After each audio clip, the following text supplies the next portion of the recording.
Hello and welcome everybody to the League of Legends Championship Series North American Challengers League, the saltiest title of any league in semi-professional League of Legends play. It's week 3, day 1 of the broadcast, and I am hosted today. We got Rafa and we got Beatdown on the cast with us. And Rafa, congratulations for spray painting your very first Warhammer miniatures yesterday. You came over and we got some in. That was awesome. I'm just surprised that out of all the things you wanted to congratulate me on, it was spray painting a Warhammer figurine. Like, I know how to spray paint. I've never played with Warhammer or yeah. So, but I guess I could have let in with the CLG content piece that you did for LCS as well. No. Because it is important to remind everybody you are LCS caster Rafa. No. He is the LCS, in case you guys weren't sure. No. The LCS is a team effort. I am only contributing to the product. Well, I of am course. contributing to Challengers League as well. Also happy to have Beatdown on. Beatdown, real quick before we get into the day, have you ever painted a Warhammer miniature before?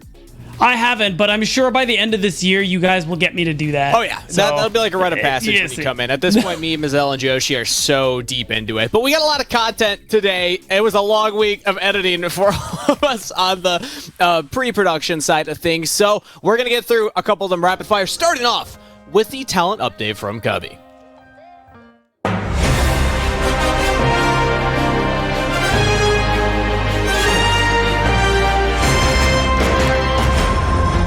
Hello and welcome to week 2 of the NA Talent Update. OQs started this past week, so we had assistant coach sit down with some of the people following OQs to go over some of the top talent that you should keep your eye on. Here it is. Yeah, I didn't watch any of the games. Can anybody help me out? What happened in the NACL qualifiers? Coach, I know we normally like to draft talent from these top teams, but I think there's a star in the making on the number 10 seed. Yeah, I'm looking at Barrick, the 5-star top laner out of Mirage. I mean, this guy puts up results, plain and simple. He's beaten Golden Guardians Academy twice on 2 different teams in 2 straight years. I mean, that's no coincidence. And with his team against the ropes in an elimination game, he took matters into his own hands, picked up a penta on Gangplank. Though, Paucus is alive. Arendelle jumping in, forgets that Xayah ult exists. Doesn't matter though. Holy f***, are they gonna win this? Please place a trap on Xayah. Oh my... Holy sh**.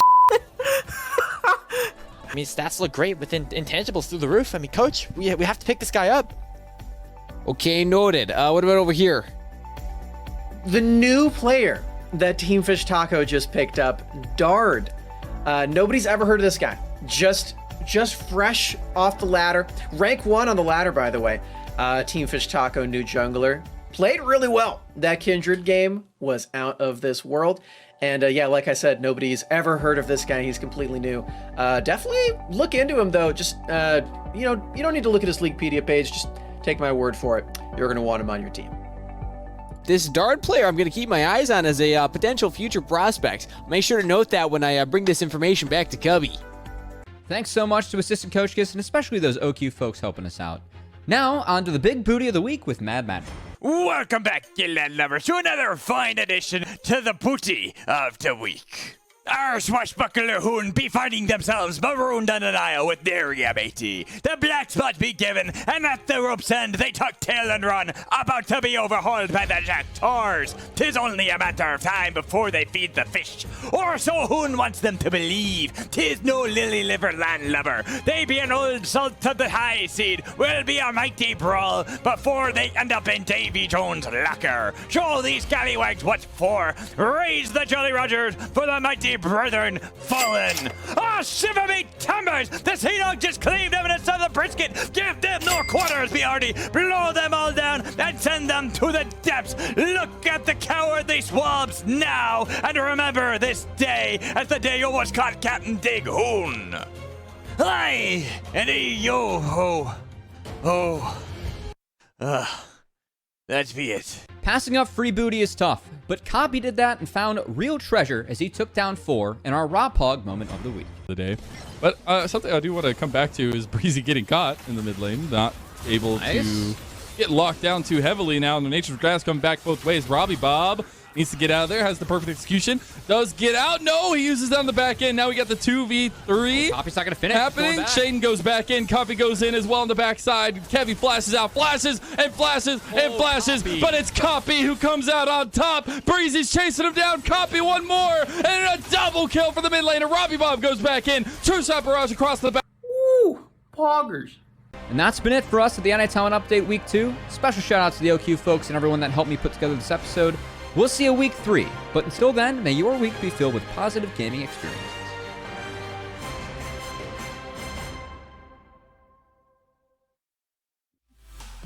Rob, since we got you on the cast right now, can you give me an Poggers real quick? Woo, poggers. Poggers. Not only did we have the talent update, but of course, a fan favorite coming in from Mazel, because he's wrestling some of the critters over and on the range. Welcome to another episode of On the Range. Now, we've been acquiring a lot of land, but it's time for these critters to start marking their territory. One of the most active has been Evil Genius's Shaden. Let's see if we can catch him, shall we? I think I see him right over there. All right, sorry, what were you saying we got to think about as Shaden is getting picked right now? Never mind. I think he's going to 1v3 here. He's got enough to drain tank. Goose dead. Double kill to Shaden in a 1v3. Are you kidding me? Lunasia's trying to jump in there, but now with Robbie Bob's help, that's an easy triple to Shaden.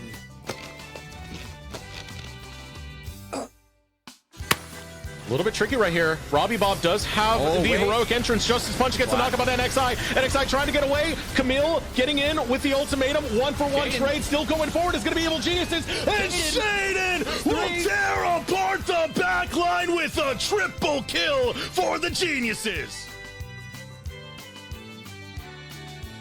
Some critters you gotta wrestle, but some critters you just gotta dance. All right, now we're gonna teach you the para-carry. So first, you grab your cowboy hat, you're looking for prey. You're looking for prey. Then you gotta get your lasso ready, get it real tight now. Wind that sucker up and let it go. But freeze! And do a little dance, do a little dance, do a little dance, do a little dance. And now you've learned the para-carry. Control of their own side of the map. At least Yuji is able to steal away that. Oh, he gets it! What? What? One block. He's only ever his plays before he can actually. He's alive. They are the team really to good. You have two abilities that can proc it. I mean, there's no mechanical misplay. Anytime Front lane, and now Jimenez. Oh, I'm in here. He wants the hoon going down right now. Let's do the split. And oh boy, Woo-wee! These critters starting to establish themselves out there. They're still gonna need some wrestling though. Make sure you come by next time for another episode of On the Range now. You hear? Ooh.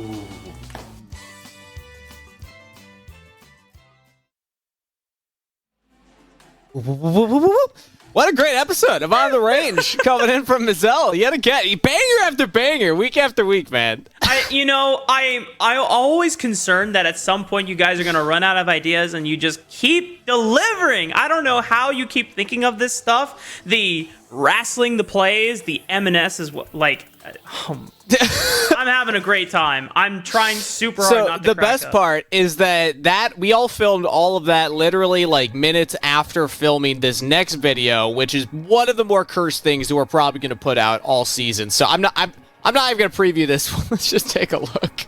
Oh God. You can find Geniuses with Shay. Yo, what's up, gamers? I'm Dude Lambo, and I'm here to check out some of the spice that we saw hitting the rift this week. I heard there were some nasty recipes being cooked up by those Evil Geniuses with Shaden and his sous chefs. Let's go see what they had for everyone else. For this first recipe from Evil Geniuses, they see a spider on the rift. We know how to get rid of a spider, the biggest knife you can find. Shaden picks up Viego and surrounds it by that icy to form with the hotness that he has on that champion. This is exactly what Evil Geniuses needed to even up the series versus CLG. Taking out single-handedly means that Shaden does. They've got the resets now. Copy's on the back. Can Copy be the difference maker here? Kevy goes in. Kevy's down. A double kill for the jungler of EG. And he's making him hurt. A triple. Yo, gamers. Dude Lambo's back again. Guess what? Evil Genius's recipe is pretty sweet this time around too. Is that big piece of meat in the middle Szechuani? You can do everything with that. And guess what? Shaden the Master Chef takes advantage of that by taking the big knife again, R5. Looks like Little Bro didn't learn from Big Bro as CLG Faith lose to this again. Just as Punch gets the knockup on NXI. NXI trying to get away. Camille getting in with the ultimatum. 1-for-1 trade still going forward. It's going to be Evil Geniuses. And Shaden will tear apart the backline with a triple kill. Guess what? This time around, we have a similar draft, similar core with the same ingredients, with the bot lane a little bit changed. But you know what happens when you do the salty run back again? Well, we're just gonna have to introduce my bro, NACL Babe, to explain this one. Oh, Shaden. Oh, Shaden. He's got this. Shaden, he's an absolute menace, man. He's got Robbie Bob as well. The whole team able to show up. Everyone but Waluigi showing up to this fight as Shaden hops towards Sketch. Will chase him down on the opposite side. NXI saying, please leave my marksman alone. You know, sometimes when you're in the kitchen, you run out of ingredients. You have to be adaptable. Well, that's what happened to Shaden in this draft. The big knife was gone. So what else can Shaden use? You can use that? It's a big gun. All right, sorry, what were you saying we got to think about as Shaden is getting picked right now? Never mind. I think he's going to 1v3 here. He's got enough to drain tank. Goose dead. Double kill to Shaden in a 1v3. Are you kidding me? Lunasia's trying to jump in there, but now with Yo, gamers, one last time, in case you forgot, I'm Dude Bambo. If we got anyone else in LCS Challengers cooking up anything like Evil Geniuses, please let me know, because I cannot wait to be there with my boy, NACL Babe, to cover it. Until then, best luck on the Rift, farm those chicken nuggies, and those crispy cruggies. See you later. Oh, I really hope that the audience has as much fun watching that as we do making it. Cause Listen, when you get content like that, you're gonna get extremely polar end reactions. You're gonna, you're gonna get people saying this is the dumbest shit ever, or you're gonna get people this is the greatest thing ever. And honestly, I don't blame either or. And I hope you can just walk away with it being entertained. Because this is what Challengers League is about. I just need Joshi to know I have that footage of him blowing the salt into the camera, and I will be using that often. Very liberally, I assume. Very liberally. Beat down. Let's catch up to actually talk about the games coming up ahead of us because we made way too much stuff this last week. So let's focus on this weekend now. With the current standings and where all the teams shake up against each other currently, walk me through some of the top performers so far. I mean, a lot of them are not very surprising. When we look at the left side of this standings here, I mean, Dig C, C9C, and TLC, all teams, even Evil Geniuses, all teams we expect to be on this upper end of the table. Of course, the surprise that we've seen is Cincinnati Fear, still being top 3, still the top of all the provisional teams at the moment in a good spot to avoid relegation. But this is only week 3, so a lot of these things can still change. Yeah, important, of course, to just remind everyone, the bottom 4 of the provisional teams will face relegation, so we're keeping a closer eye on any team kind of by that, 3rd, 4th place in the provisional standings because they're the ones that can make those jumps. But taking a look now, bringing our attention to the matches of the day today, because of course you are watching twitch.tv/path2LCS. Also make sure that you're checking out twitch.tv/Challengers League. They have a different series of best of 2s coming up. But today we got these best of 2s, Rafa, ahead of us. CLG Challengers, important to note, versus FlyQuest Challengers. So this is both of the Challengers rosters coming in for each of these teams. And then Cloud9 Challengers versus Wildcard and Fear versus Evil Genius Challengers. Already starting off with a pretty exciting one. I'm actually really looking forward to CLG FlyQuest. There's heavy stakes in both of these teams here because one is coming off of a very light change in their roster, really only bringing in Copy now, and we actually can take a look at that, right? Yeah, we have the cool graphics. All the players are in there, Rafa. We can see them. Okay. Thank goodness. But Copy, everyone knows, and I don't want to get into the Rafa drama rant again, but Copy was done dirty by Cloud9, dropped for M&S and Diplex in their mid lane system, so Copy's coming back with a vengeance, and this is his year to prove that he deserves to be in LCS. I think that the Copy storyline is obviously what a lot of people are attaching to because he's the newer member of the team. But I think it's also just important to note as we start looking at some of their gameplay so far from this year that it is a team effort. Everybody is, I think, coming in with 4 players that are returning from last year, obviously more synergy, but I've been very impressed with how the bot lanes perform. Misha Breezy, I think, have leveled up. And when we look at the top half of the map too, Kevy feels much more comfortable now. Agreed. He came in not quite in the middle of last split in summer here at this level, but he did look shaky at the start. A lot of question marks from the outside looking in, but it's very clear going into this spring split, like out the gate, he does look more comfortable. He does seem more in tune with his team, and I think he's put out a lot of decent performances as well, and that's what I think makes it even better with the fact that the only really piece you change here is Copy in the mid lane, who was easily one of the best mids we had last year.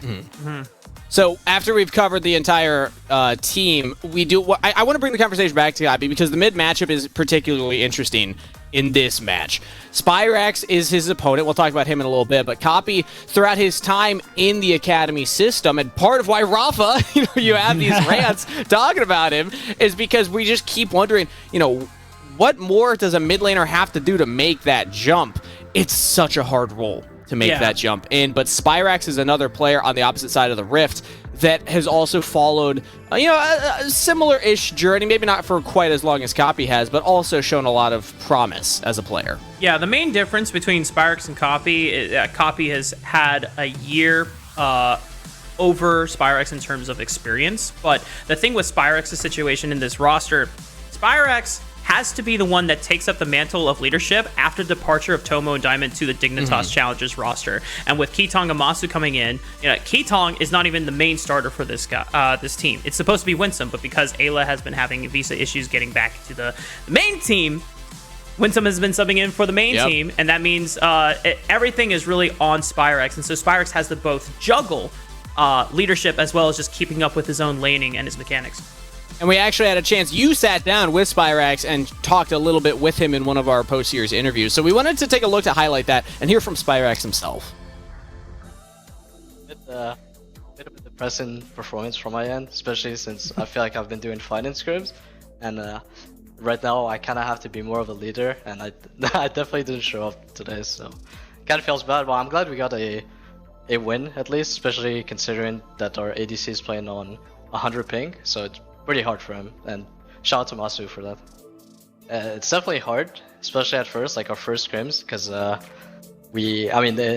bot lane did a lot of the shot calling for us, and now we kind of have to do their job. But so far, I would say it's going great, and especially Yuji and Philip, they're stepping up as well with the comms. So, and as well as our bot lane, like they're not like they also like make plans and shit. So that's pretty good.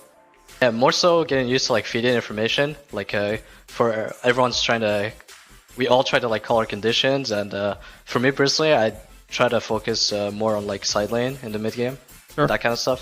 So yeah, we thought me, Yuji, and Philip like made a lot of growth throughout the entirety of last year, and thought that if we were to stay together, like we could show up pretty big and have some good results.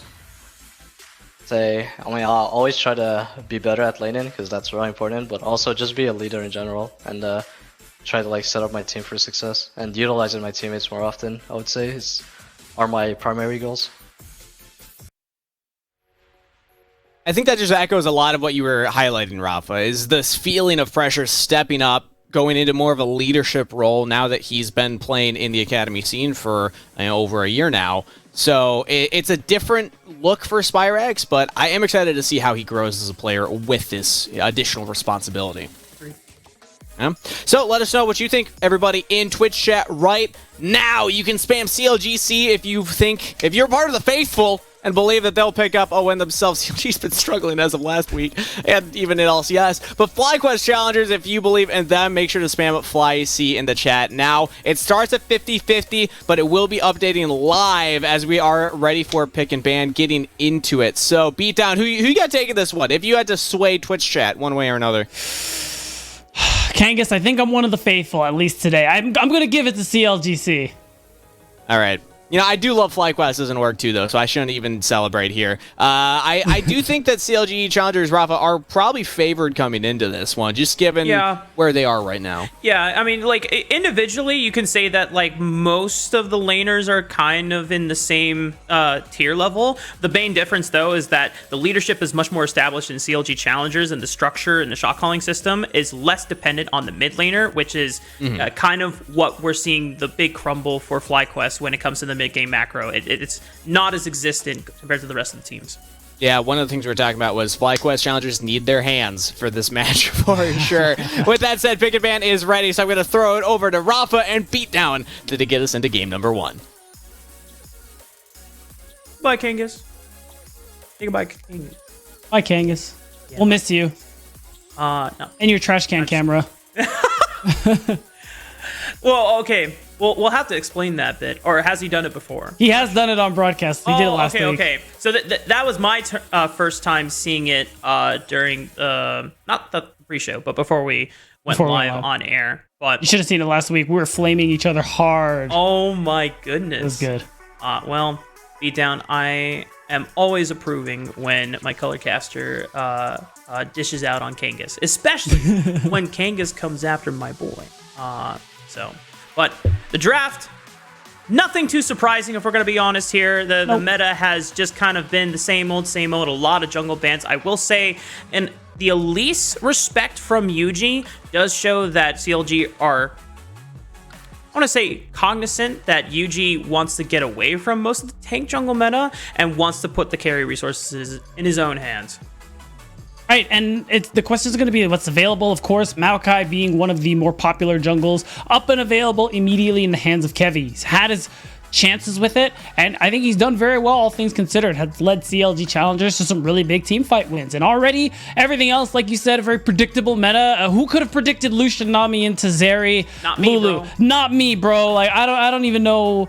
Oh, this is all just new information, Rafa. For those that are listening only on audio and you can't see our faces. Yes, that's right. /S, this complete that's right. sarcasm. One positive thing for FlyQuest going into this next draft is that because it's just been the bot lane of the jungle, handshake, as always, this is always where we get to see a little bit of the flavors come out for both of these teams. It's like, okay, do you want to prioritize blind picking or giving your counter pick priority over to your top laner, or do you want to give it over to your mid laner? And, you know, based on what we've seen, I imagine FlyQuest, if they give counter pick option over to Philip, then they might opt more into a split push style where Philip is really trying to put a lot of pressure on the other side of the map, giving FlyQuest options. Whereas CLG, I imagine it's once you get to the team fight phase and their ability to just dominate and run away is insane. Right, and I think that's more in line with, I mean, one seeing things like the Renekton, Gnar ban probably tells me too, you're getting rid of a lot of the safe blinds. They're giving Philip the best opportunity they can for counterpick because what you're talking about kind of fits with their style too. For the most part, they have Philip in isolation to the point where I'm watching some of the tape. UG doesn't even spend much time there. He covers some very obvious dives and things like that, but for the most part, Philip is often on an island, both in and out of the laning phase. So ensuring he gets some of the best matchups possible, I think, is very important to him here. And it's actually going to be the Cassante on 4. And the Jax, an answer I'm particularly fond of. I don't think it's hard winning necessarily, but I think there is a lot of room for outplay. And that's something I'm interested to see in Jenkins because, I mean, he's a player where I think he's been a very serviceable top, I think, for this roster since last year. I think he's been playing a little better this year, and I'm excited to see how he's going to match up in this matchup to see if he can get the better of Philip. No way. I was about to say, like, Diana mid. I mean, that'd be pretty That would hype. go hard. I've definitely seen it pop up in some solo queue matchups. I don't think Thalia is one of them. Now, Ahri is interesting because this was definitely one of Spyrex's best champions when we look at the later half of FlyQuest's run during, I want to say, Spring Proving Grounds, where between the Azir and the Ahri, Spyrex really just found miraculous moments. This is an opportunity where Vi and Ahri as a combo. Beautiful, yeah.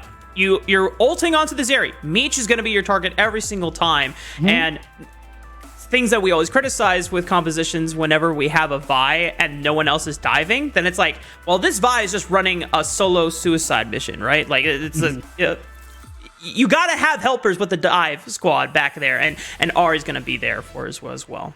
100%. Like I always say, Mark, like these kind of champions, you need dive buddies to put on your goggles, caps, and everything. And that's what Spyrax is to Yuji here in this game in specific. And the thing I want to highlight too is that I think this Talia pick is very good from Copy, just because when you look at, I mean, every champion besides the Nami there for Ketong, there is dashes all over the place, especially for people like Yuji and Spyrax, Vault Breaker, Spirit Rush, all very big tools for this incredible combo that we're highlighting. So Copy has a lot of power to really stop what FlyQuest want to be doing with that Unraveled Earth, and that's something I'm going to keep an eye on.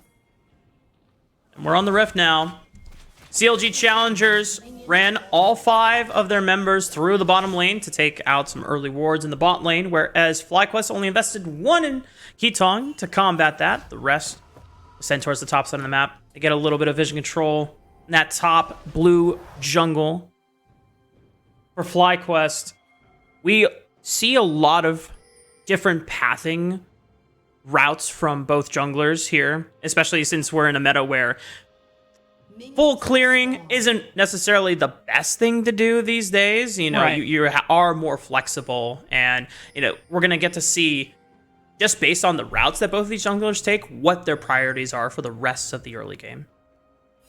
100%, and I think that is going to be pretty important. I mean, so far what we're seeing from Kevy makes a lot of sense. Yuji, the same thing. Just that top-down path. I think this bot lane in general being so influential at the moment, and these bot lanes in particular, trying to vie for that early advantages in the laning phase. It makes sense to see these junglers path towards this bottom side as soon as possible here. And the question for me is just going to be, I'm sure Kevy will go 4 camp, 5 camp clear to the bottom side, but I'm interested in what Yuji is going to do, especially with the way he's pathing with that red buff. So he actually might be setting up for a level 2 gank. No, I think he's invading. Oh, he's invading? Because they say they left the ward on top of it. Kevy. Oh my! Wow! I was literally just thinking, like, that's all the option he really has. Can he steal the buff? And he did it. He beelined for that blue buff. Now he burned Flash, and for junglers all around the world, that's a mental W. Yeah. But is it really worth it in the end? Because you've shown where you are. You're giving an opportunity for Copy to now to mess with you on your own Raptors. We're going to see if this gets punished by CLG, because junglers now have a flash advantage over this Vi. If Yuji is ever overextended, that can be punished. It's also noted, too, that I think a big part of Vi's early game is that flash Vault Breaker. So, again, you sacrifice that surprise for the next couple of minutes for that mental W, and we'll see if that one bears fruit, because at the moment, Yuji, after 3 camping, essentially, it's looking like he wants to invade again, maybe go for a gank. Hovering Spyrax on the bottom side, making sure that he can push this wave in, because now he has that prio. Now start looking for Kevy again, and Kevy actually doesn't get to hit level 3, so it delays his ability to be active on the map. Yuji has a window, but yeah.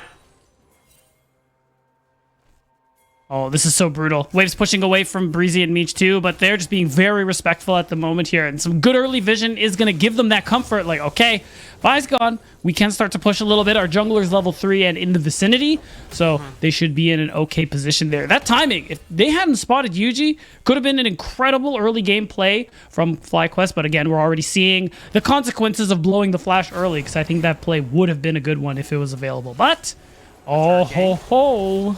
But Kevy is also here for the counter, so depending on how close FlyQuest gets, Kevy still has flash. Yuji doesn't. Lands the Vault Breaker onto Kevy, but he frontlines it, ensures that Meech and Breezy can walk out safely. A couple of summoner spells were burned from the bottom lane. Same thing on FlyQuest. Yeah, just a little bit of a scare. Nobody ends up falling, but Meech and Breezy are going to be forced to recall while Masu and Ketong get to shove this wave out. And we're already seeing, I think this bot lane advantage is starting to come through. You're seeing the CS lead, 12 at the moment here. It's looking like Meech might be able to get some of these minions, but overall, it's going to be a big back from Masu. And I think it's exciting because he's a player who, even though we know he plays on some unfortunate circumstances with the high ping and everything, he's someone that we're really excited about coming from the semi-pro system from last year. He's shown a lot of potential, and we've seen glimpses of that potential this split mark. So getting that early lead like we're seeing here, already coming back to lane with the Noon Quiver, I'm excited to see what else he's going to do. I mean, the most amazing thing about that is he's on a huge ping differential versus everyone else that is in LA. That's a heartbreaker. It happens Sometimes to the best math of us. doesn't math. It's one of those things getting used to with the jungle pets because it doesn't burn the same way as it would with the old talisman or the smite damage over time, because it was a dot that happened over 5 seconds.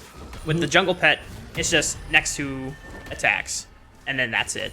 And so it's okay. And Kevy still has top control, so he can get to the Rift Scuttler. It's not the biggest thing in the world. Yeah, the only thing I'll say is that it does hurt the rest of his clear just a little bit. You see the pings coming through here, probably from Yuji, expecting that Kevy is on his top side camps, which technically he should have been.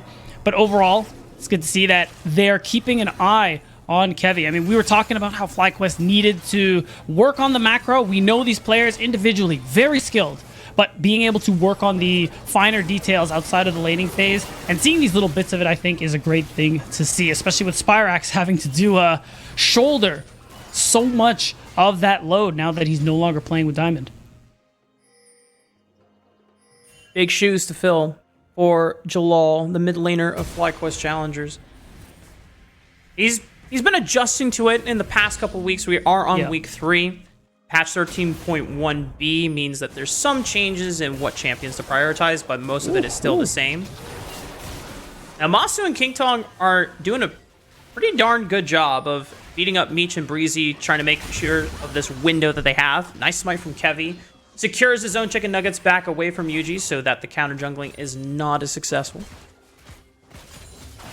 Right, and overall, and this advantage for the bot lane, it just continues to grow here. And if you look across the map elsewhere, you see minor CS differences, but none nearly as big as what Masu and Ketong have been able to get for themselves. They're landing spells, they're getting good trades, and it means that FlyQuest are going to have a lot of control over this bottom side of the map. It's going to be easy for them to go for this early dragon, or we're getting close to a Herald timer. So we could also see that reset come through soon from Masu and Ketong so they can rotate to that top side. You get yourself the Rift Herald, you're able to successfully execute a dive, especially with Yuji getting close to level 6, means that you can get a tremendous lead as FlyQuest. Look at the map. Copy has the roam timer available, which is why Ketong and Masu started retreating instead of taking the 2v2 on their own, but they can't get out in time, and just like that, Copy helps swing the momentum back in Meech's favor for first blood.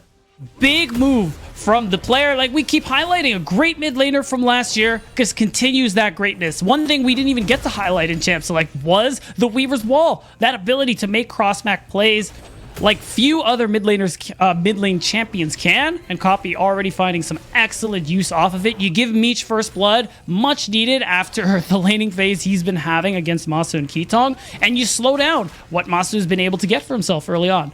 Yeah, would love to see what the goal differential stands between Meech and Masu now, because beforehand it was a solid 20 CS lead, so I'm not going to try to do math in my head and BS it, but you know, the goal differential has now been weakened in this point for FlyQuest's advantage. It was all thanks to Yuji hovering at the right times, taking advantage of the matchup, but Copy counteracting that a little bit, and that's what CLG want to do.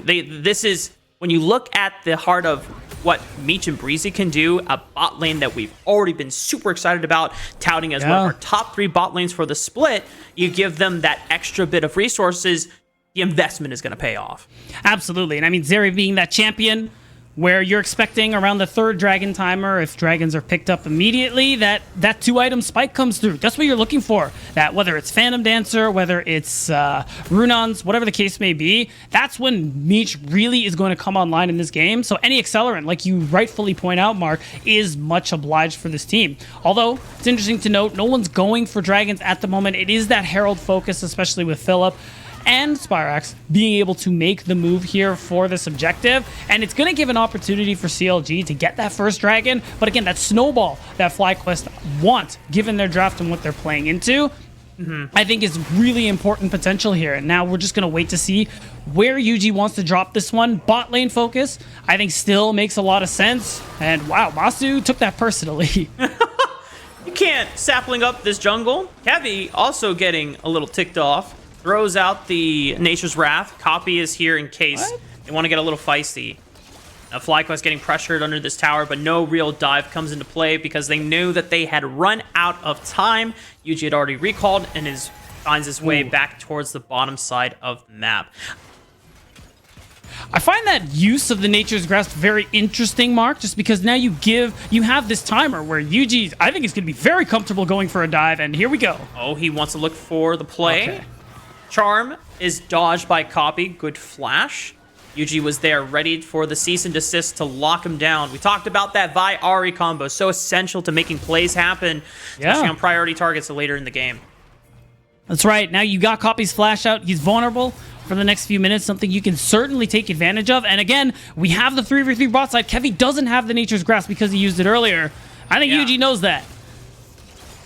Yuji, I mean, they should have been able to at least communicate that between them, but I was curious if Yuji was ready to fully commit onto Kevi, or if just wanting to scare him off, ensuring that Masu and Kitong are still having the advantage in this lane. FlyQuest, I will say, if there is a time to accelerate the game, it seems like they might be taking a little too slowly. Yes. I'm just concerned if you are a FlyQuest fan and are looking out over the side of the CLG, you know that their macro has shown to be better than yours in prior 2 weeks. And then when you're looking down the barrel at a Zeri and a Lulu, that, yes, you're winning in lane right now, but if you don't do anything major, then the game is going to catch up. That's right. You definitely want to be winning harder than you are. I mean, we look overall at the gold difference, and the fact is there isn't one. Plus, you mentioned FlyQuest fans, Mark. Well, I mean, according to the last poll we checked, there are apparently 0 in the chat, as everybody at the time we looked favored CLGC. I'm not sure if that's changed now that we've gotten a few minutes into the game, but overall, I do agree with you. FlyQuest, a little too lax, I think, in these early game plays. And the fact is you still have Yuji's ultimate, the cease and desist coming through here. You have the Rift Herald, but at this point, you can see it. Kevi and Breezy, they're out of lane. They're roaming around the map. They're keeping an eye on Yuji because they know that this Herald is going to be timing out soon, and the more pressure you put on a jungler trying to use Rift Herald, the less opportune the moment is going to be when it actually comes. Yeah, and it's not like they're not making the right moves. They took the Herald. They just got the first dragon. Yep. But we're 12 minutes into the game. And you know when you go up against some of the teams that we're really looking at to be title contenders like C9 or even EG, they're pushing the tempo at a much faster rate. So that's right. And just things really slowed down. And now the opportunity comes through. Copy, forced to not step up to the wave because he has no flash. It gives Spyrax the opportunity to shove, roam. And Jenkins, he respects that. He just backs off and says, you know what, fine. This turret isn't mine anymore. And I like that call, and we are finally seeing FlyQuest get some much-needed gold in their pocket. Oh, Meech looks to turn up the heat, dodging out on the bubble. Masu is forced to use the culling to fire on back and kiting away. But Meech and Breezy setting up, getting some poke damage down onto Masu, already losing a third of his HP, and Kevi is waiting in the wings. Copy also on the side in Fog of War, ready with that Weaver's Wall. You can imagine in columns, FlyQuest is calling, I don't have eyes on Copy right now, back off. But Copy has returned to the mid lane. Spark says he's back. CLG call off the dive. Yeah, I like that respect from the members of FlyQuest as well, just making sure they don't get caught out and then have the game blown wide open the opposite way from how they're hoping for. And it means we just go back to business as usual. But Mark, we've already highlighted why business as usual is still a problem for FlyQuest. It's not just about minimizing your losses. You don't have the comp that scales exceptionally. Well, this is what we need to see. How about this? Ignite! Oh, but the clutch picks shield from Breezy will keep his AD carry alive. But way to fire back. FlyQuest just taking opportunity of just knowing when Kevi and Copy were not going to be in the area to go for the 2v2. For sure, and I think this opens up an opportunity for FlyQuest as well, Rafa. There's a bot lane play, I think, for Yuji if he wants to show up in the next few minutes, because no flashes, only summoner available will be Breezy's Ignite, means that I can see a C&D coming through on the bottom side of the map. Already a play goes to Masu, but you want to keep accelerating this bot lane, and that's what I'm looking for from Yuji in these next couple of minutes. Yes, plates are down, but if you get that first turret gold, you start moving Masu and Ketong around the map, right, you're still going to be able to get the lead that you want. That's when you break open the map. Philip? The way that we zoomed in, I thought we were about to get feisty. Yeah. Thought he was about to go all out. He does have the level 11 advantage. Oh, and now we're even extra zoomed in, just to add emphasis to it.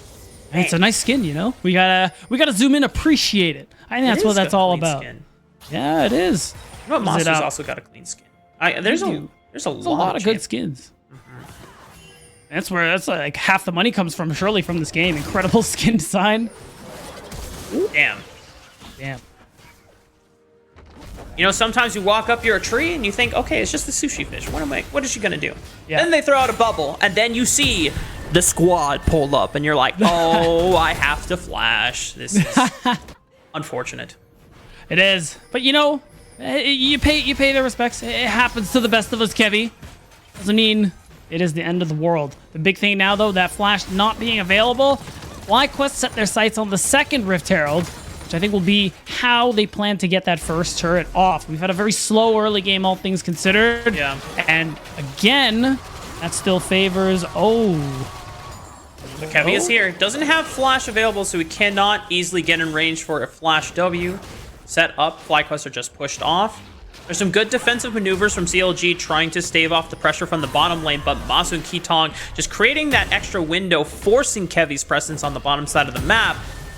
It allows FlyQuest to secure this second Rift Herald. They don't even need it for the top side because Philip has just been constantly weathering down Jenkins. And just naturally, FlyQuest are going to pick up first turret. Absolutely, Mark. And it's going to be a nice extra bit of gold. It is for Philip, and I think that still ends up working out, even if it's not for Masu on the bottom side. Again, big thing FlyQuest like to do. They play for 4-1 with few exceptions. Means that Philip is going to be isolated a lot of the time. Cassante, a great duelist, and with that extra gold into his pocket, it's just going to make him that much more potent. And honestly, a great team fighter when it really comes down to it.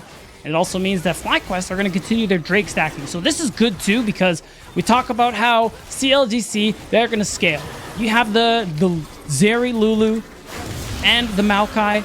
Late game will not be your friend. So playing for that Dragon Soul win condition, I think, will be a very important way they solidify themselves into the later stages of the game, especially with something like an Ocean Soul to play for. Now, so far, FlyQuest are, as you already pointed out, picking up the pace a little bit. Now just 2 dragons away. Less RNG on their side, that they've got one of the, what seems to be more useful Dragon Soul. CLG Challengers, they've put up a great defense so far in slowing down what FlyQuest could do in the early game and not really giving them many windows for kill opportunities. Copy dodging out on what could have been lethal from Yuji and Spyrax's attempted 2v1. But now CLG Challengers, we're hitting first item power spikes. This isn't the part of the game where most of them come online, but if there's anyone that can still make moves, it's Copy, because he was the one that helped in a little bit of that defense early on. That's right. And I think on the other side too, the one item spikes, I think, coming through for everybody. I think it's important for Spyrax in particular. You also have the Fiendish Codex, that extra bit of ability haste coming through here. We haven't seen much from him in this early game. We already talked about how, and even he mentioned in the interview, how it has been a little tougher for him in laning phase because of those shot calling responsibilities that he has been taking on for this team this split. But he still has this opportunity. He's playing Ahri. You have that combination with Yuji, and these two can do some serious damage in a team fight. You talked about it in the Champ Select, Mark. You all in someone like Meech. You land that cease and desist, which is point and click. You set it up perfectly for the charm, for the explosion that, if you're a FlyQuest fan, you're hoping is going to be Meech going to gray screen. This is huge for FlyQuest right now. Masu just recalled has picked up the Navori. Because we're on 13.1b, it is that crit itemization changes where both Navori and Infinity Edge all That's right. come online at 40% crit chance, 2 items versus just 3. So this is a time where, even though there's not a dragon coming up in the next 30 seconds, for the next 3 minutes, so there's still some downtime, you as FlyQuest want to take advantage of this huge damage window you have over CLG. You want to force a fight somewhere. Absolutely. And you still have the Rift Herald to play for on top of all that. You see they've done a good job, too, setting up vision on this bottom side jungle soon before this Herald expires. You got to imagine it's going to break open the mid lane. The outer towers are already done so, or at least the tier 1s for CLGC side. So all you need is that next push, the mid tier 1 going down, to ensure that you can really start to keep choking vision out of CLGC's side of the map. Philip going for a little bit of an all-out action on Jenkins, pushing him under tower, just forces him away. No flash or ultimate expended, but it's just pressure, ensuring that Jenkins cannot use that Unleashed teleport to join the mid lane anytime soon. Nature's Wrath comes in as a deterrent. FlyQuest are forced away. The Seismic Shove still catches Yuji, but not in range for the Unraveled Earth to really do some damage. Turret does not fall, but is close to getting taken down.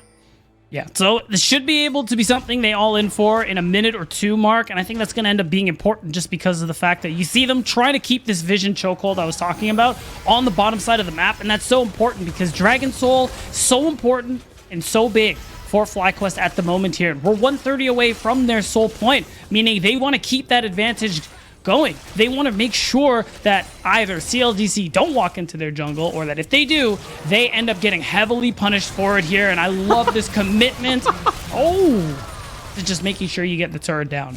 Yeah, I just want to...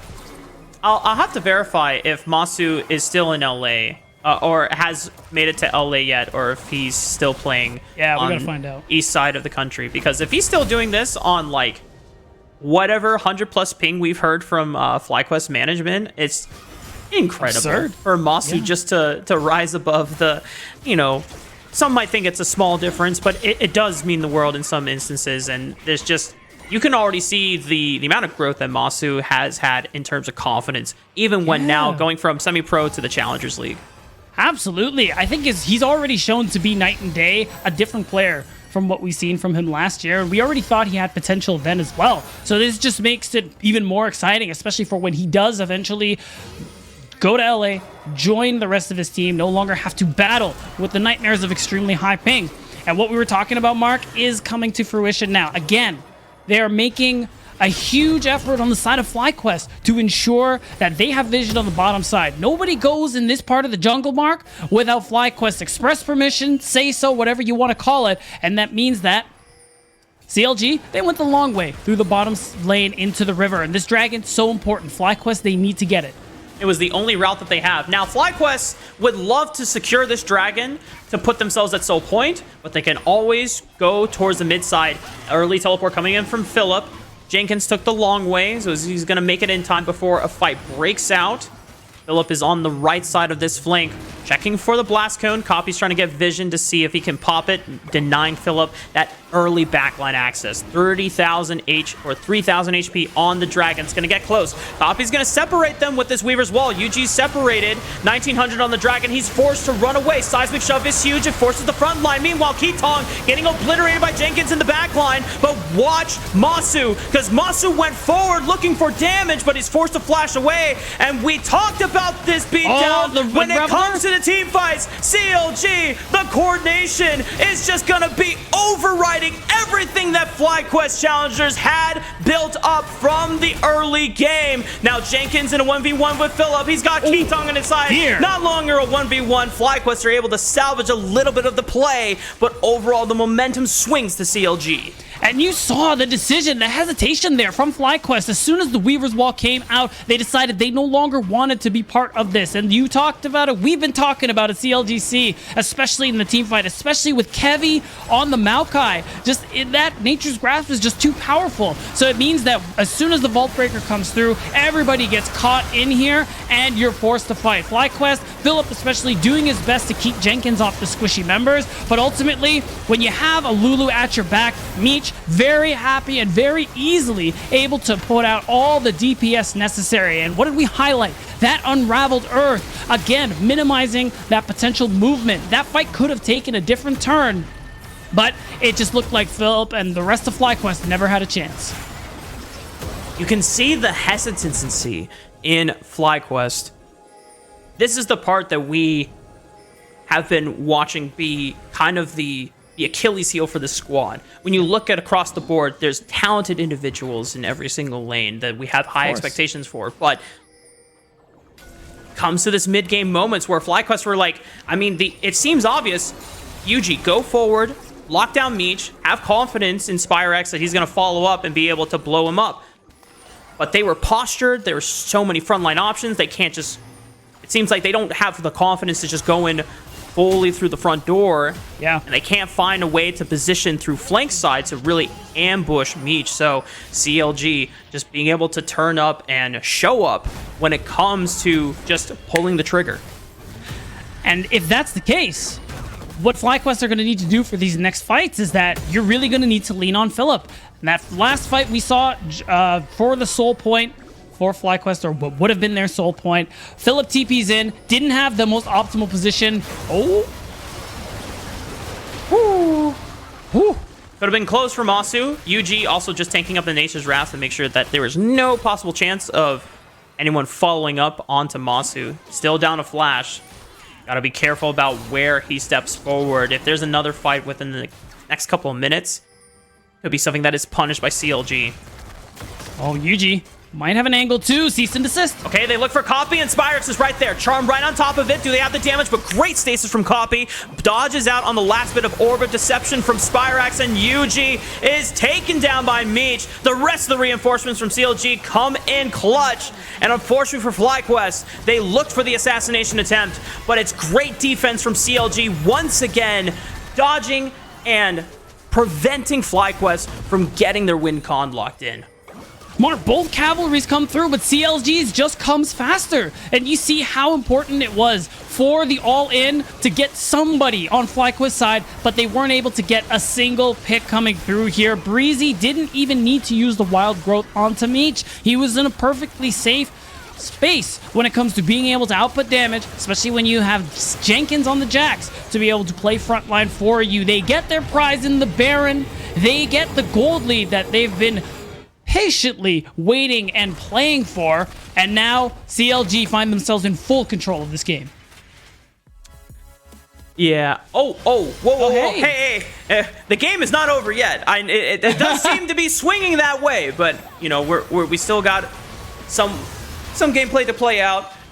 Back in the replay here, you just see once again the assassination target they went for. They used almost everything, but not everyone was there for the play. And unfortunately for Spyrex and UG, they're at a point in the game where the damage output from both of them is not enough. Not as high as you want it to be, especially with, again, Lulu having that Wild Growth, being able to be that big saving grace for a player like Copy, Meech, whoever finds themselves in harm's way like that. And as soon as you use all your cooldowns, use everything you have to try and make a play, and it doesn't work, that's your full combo. You are in a very serious disadvantage when it comes to things like DPS and everything like that when you look at CLGC's composition. So now Baron is available. Not many structures lost as a result of it. You can see FlyQuest still doing their best to keep these side lanes pushed out, trying to defend turrets where they can. And it's unfortunate that it culminates in them losing another dragon. Okay, Masu empties both clips into Copy, but still manages to stay alive thanks to the shield. Now CLG know that a lot of their firepower has already been empty. CLG just flashing forward. He says, I want this fish speared. Right on the harpoon, and Meech comes in, easily cleans up with the lightning bullets. Copy, Weaver's Wall, cuts off Masu, throws out the Unraveled Earth and the seismic shove. Copy, my man! This guy is just so damn insane. Spyrex wants to shut down his parade, but he's cut off by the rest of the reinforcements from CLG, so I don't know where you've got to run. UG giving up the thumbs up. appreciating Spyrax for the noble sacrifice. One man will survive, the other will fall. And man, again, at the start, things seem to look promising each and every time for FlyQuest, but CLG managed to pull through. And you highlighted, you called it, copy, big in that last team fight. And it's just every time these things don't go FlyQuest's way, they fall deeper and deeper into the abyss of deficit. And you're seeing it. 4K now in favor. Still, structures for them to be able to take with this Baron buff just means extra gold to further solidify this lead. We talked about it, Mark. That 2-item spike, but we'll talk about it after. As you see it, you called it. They tried to unload both clips on the copy, but Seraph's great item since it's been buffed recently, and you see it. Kevy walks in, you see him getting the speed boost and everything from Whimsy, committing the flash just to make sure that they get the angle that they're looking for. And as a result, Meech is in the perfect spot to deal damage. Again, in these team fights, look at Meech's health. That's always a great way to get an idea on how this is going for CLG. And so far, he's got full health and then some, Mark. So, Beat, talk to me honestly. Is it over? Are we at the point in the game where we're ready to chuck in and start talking about what FlyQuest and CLG want to look forward to doing in Game 2? Mark, we're homies. I'm going to be straight with you. All right. It's not looking good. I won't say it's outright over, but this is tough. We talked about 2-item mark for Meech being a big spike. Exactly. And Meech is at 3 items. This area is scaled up. The big thing you are depending on, if you're FlyQuest or a FlyQuest fan, it's a pick. It's trying to use that all-in potential you have and take someone out of the picture. It's got to be someone like Copy or Meech. If you can do that, if you can take them down, collect that shutdown, it will allow you to kind of get control back on the map here. If it happens close to a dragon timer, all the better, because there's still the soul that FlyQuest would love to be able to play for. And if CLG get it, especially with 4 individual Ocean Drakes, well, ask me again if it's over, and I'll probably give a different answer at that point. I'll check back in with you. Yeah. Now, Copy. Okay, can he get a Weaver's Vault? No! No way, he dodged it. Okay, Spyrax clips him. Hello. Yuji's there for the follow-up. Copy. That was a cheeky maneuver. Almost seemed like he was getting out of there. Masu might be able to clean up this kill. Goes into stasis. Spyrax picks it up, but now here comes the rest of CLG. And they've burned a lot of tools just to make one pick beat down. Watch but you Meech. still got Jenkins. You still got Meech to worry about if you are FlyQuest, and they are getting burned down. Oh my goodness, CLG Challengers just wiping the floor. See he live? He's gonna get out. Okay. Wait. They're still looking. Okay, he's They're hunting for Spyrax. You know what? They They're want him. padding the KDAs. This Of is course. the victory lap right now. You just got to make sure that the victory from the post-game screen looks even more dominant. Ensuring that, hey, yeah, CLG Challengers, we're a team that needs to be respected. Yeah. And I think they're earning that respect, Mark. And you can see it. We talk about KDAs. We'll talk about gold differences by the end of the game, too. I'm scared to ask for them now. We're going to take a look at this replay. Again, they overcommit. They go for the pick like we were talking about it. Okay, it was a really nice Everfrost from Spyrax that got him off of the wall, and they committed everything. Compy, yes, he gave his life, but that stasis buys so much time for the rest of the team to show up. And at this point, what else is there to say? Meech is here. Jenkins is here. If Meech's health don't drop, then there's just no shot. Damn. Beatdown kind of spitting bars out like here. that? Yeah, I do like that. Shh. Damn. Can I write that down? You I need can. to- It's Okay. yours. Oh, thank you. Man, not only is he dropping hot bars, but he's also a man of the people and sharing it with me as well. You're a gracious man, Beat. I appreciate you. I appreciate you too, Mark. You know, I do my best here. That's all we can ever hope for, you know? Oh, Yuji. Well, flash from Yuji. The W still connects. Okay, Kevy gets almost melted, but a good flash gets out in time, and Yuji is now deep into the fire. Meech cleans him up. CLG Challengers once again cleaning up the floor. FlyQuest still have 4 members to protect their base with, but there's no jungler on the side of FlyQuest, and this should be an easy Baron to secure. Yeah, at this point, it would have to be a monumental steal from FlyQuest to be able to take this one, but they're going to try. They have a good amount of numbers to maybe be able to force them off. Baron damage might be that deterrent, but it's not looking good. But they want to commit anyway, Mark. Oh, I think Jenkins left out on the right side. Oh, he's looking for the pincer maneuver. FlyQuest, I mean, they have to step forward. I appreciate the effort. The effort is valiant, but here comes the rest of CLG Challengers full squad power. Bubble stops Kevy in his place. No one on FlyQuest falls in the end, despite Philip getting extremely low. And won't you look at that beat? They actually stopped them from doing the Baron. And it didn't cost them anything besides UG, of course, before the fight started. They didn't have to blow very much outside of Masu's Ignite, Ketong's heal. And it is because not only do you have this moment to breathe as CLGC have to recall, but also, Dragon's up 20 seconds. This could be an opportunity for you to play for something here. Some major cooldowns, like Jenkins' stopwatch, Copy's stasis with the Zanyas, have been expended, and it means that they are going to be more susceptible to that all-in. And you look at FlyQuest's ultimates, Rafa, they are all up and available here, so they have another chance. Okay, Wild Growth is available from Breezy. Mish still has his flash. So the assassination attempt from Eugene Spyrax might not be as successful, but I imagine they still have to try. Philip goes in, all out, beautiful over the wall. Jenkins gets taken down. Wait, he flashing in? What? He's just trying to make the best out of that situation, but FlyQuest still take out Jenkins. This is a 5-on-4. Philip lost all of his HP, but he's still alive, and he has TP to come back. Wow, so they don't want to walk into they're going to go for the Baron. I actually think that's a good call here. It's not the soul for CLG. So FlyQuest are going to make the call to burst down this Baron. All right, well, this game just got very interesting beatdown. The whole course of the game can change if this Baron is successful by FlyQuest, and if they all get out, but they're not burning it down fast enough. 6,000 HP, CLG is here. As long as Spyrax and Philip can block the front door, 2,000 HP, 1,400, UG gets the smite, and now here comes CLG. Kevy goes golden, blocks the rest of FlyQuest from being able to enter the front line. My God! But Unraveled Earth and Seismic Jump is huge, and Meech wants to run them down! Get him, boy! Meech looks for the triple! He wants the quadra! He's looking for Spyrax on the back end, but he still has the flash and he still has Spirit Rush. Copy teleported! Looks to cut him off. He wants to feed his AD carry, but Spyrax still manages to get out alive. He still has flash to play with, but Spyrax needs to protect this Baron buff. He is the only one that still has it. Oh! Whoa! Breezy, my boy. A little too far forward. Just a bit, but this is a big deal. CLG, they might be able to push for the end here. They have a wave mark. It's going to be all on Spyrax. Okay, a minion spawned. Okay, it's Baron empowered minions. Do they care? Jenkins looking for the flash, but Spyrax dodges it.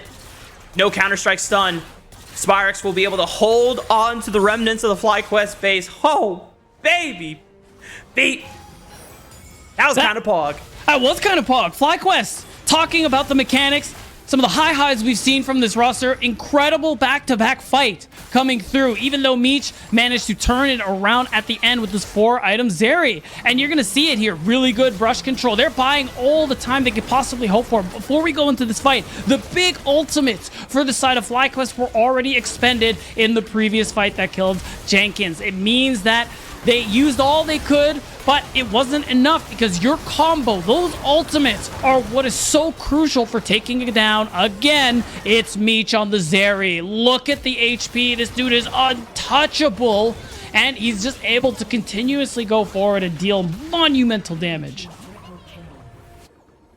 Meech is so terrifying. And like, props to FlyQuest. They are down, what, 6,000, 7,000 gold. Yeah, they get the Baron off.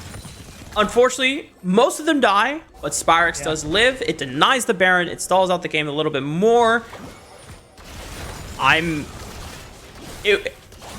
trying to see if I can be polite about this. I don't know if it really does that much for FlyQuest. It was cool. It was cool. It gives them a little bit of breathing room, and maybe, you know, you make room for a miracle play, because that is exactly what you're hoping for. Yeah, at this point, it's about buying time for FlyQuest. You sacrifice that third Drake for a Baron play. It doesn't go the way you want, but you get the upfront gold. You get yourself more breathing room. Even though it isn't very much for the side of FlyQuest, it is still, they have time. And it's going to be tough now because top, it has those super minions pushing for these next couple of minions. Makes it even more difficult for FlyQuest to be able to play for this bottom side when dragons come up. But they don't have a choice anymore. This isn't a play for Elder angle. You have to stop the Ocean Soul because that will be the key to CLG winning the game. It's almost crazy that that Baron call was the most decisive thing that FlyQuest did, where they all just said, yeah, guys, if we don't do this, we're going to lose the game. It kind of gives remnants of like when you're in college and you have students who are like, oh, okay, you know, we can take care of this deadline, but, you know, not until later, you know? And it's not until the night before we're like, guys, if we don't get this done, we're going to get an F in our class. We have to get this done. Then you clutch it, you know? That's one of the things that FlyQuest, you know, we've already talked about it during the pre-show, that they have to work on as a squad. Once again, we're high expectations for a lot of these individuals and what they can do. The teamwork and the cohesion and the leadership and the decisiveness is where that's the biggest curve that they have to overcome. Whereas CLG, not necessarily the same case, right? You can see night and day how decisive, how immediately they were able to just, despite being, you know, down in gold, they knew what fights they could take. We saw that in the third dragon of the game. And ever since then, it's just been pretty much the Meech show. Everyone sets up Meech to carry. That's right, CLG, they did an excellent job of minimizing their losses in that early game, making it so that FlyQuest weren't able to get the overwhelming advantages this composition hopes for. And now, speaking of advantages, CLG, they have the vision, and the teleports being forced out, we can see that everyone is just in this brush. It's going to be this fight for mid push. It's going to be this fight for CLG's Dragon Soul. Reminder, it can't happen. Okay, Kevy forced a flash, trying to lock down Spyrex, ensuring that he cannot Spirit Rush forward to follow up on Yuji with the cease and desist. Spyrex now has to wait. Okay, Charge Flash connects onto Kevy, but that's not the target you want. It's a good attempt, but it is Philip. Oh my God! What an amazing flash counter strike! Oh my God, that was beautiful, riquísimo from Jenkins, and that is gonna give Meech the pentakill as he gets to run down Masu. Give it to him. You can try and fight back, but it's Meech's penta to claim.